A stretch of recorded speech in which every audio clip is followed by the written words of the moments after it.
जळगाव शहरातील दूरदर्शन टॉवर परिसरात नयनरम्य असं श्री स्वामीनारायण मंदिराची स्थापना करण्यात येते। या ठिकाणी श्री स्वामीनारायण भगवान यांची 202 वर्ष पूर्वीची मूर्ती प्राणप्रतिष्ठापना करण्यात येणार आहे। येत्या 10 ते 17 डिसेंबर या काळामध्ये मूर्तीचा प्रतिष्ठापना महोत्सव संपन्न होणार आहे। या निमित्ताने विविध आध्यात्मिक कार्यक्रमांचं सुद्धा आयोजन केलं गेलेलं आहे। वरताड संस्थेच्या स्वामीनारायण मंदिराचा महाराष्ट्रातील दुर्मिळ अशा मंदिराचा प्राणप्रतिष्ठा सोहळा येत्या 10 ते 17 डिसेंबर दरम्यान जळगावातील स्वामीनारायण मंदिर या ठिकाणी पार पडणार आहे।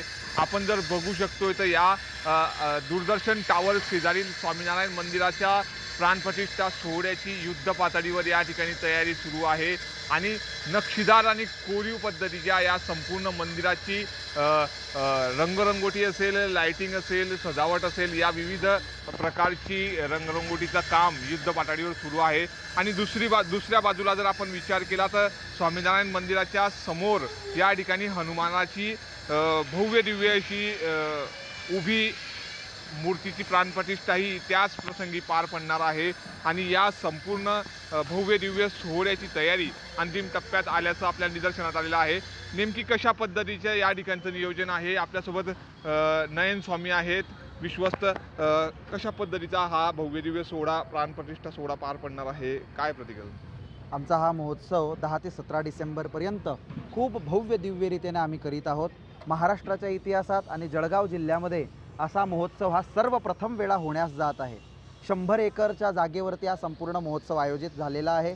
यामध्ये श्रीमद भागवत कथा, भव्य दिव्य प्रदर्शन जे 5 तारखेपासूनच प्रारंभ होऊन गेला आहे, ज्यामध्ये ग्लो गार्डन, गौमाता डॉक्युमेंटरी, व्यसनमुक्ती डॉक्युमेंटरी, खूप सुंदर 100 झाडांपासून युक्त जंगल लाइटिंगवाला तयार केला आहे।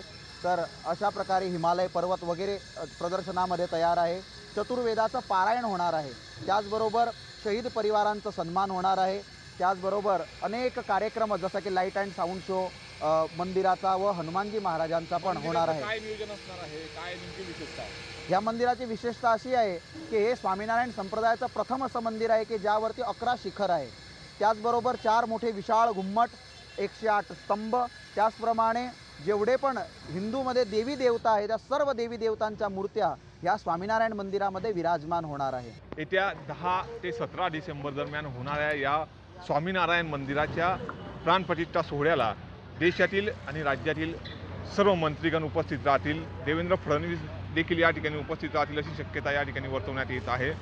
भव्य दिव्य प्रकारचा हा प्राणप्रतिष्ठा सोहळा येत्या 10 ते 17 डिसेंबर दरम्यान जळगावात पार पडणार आहे।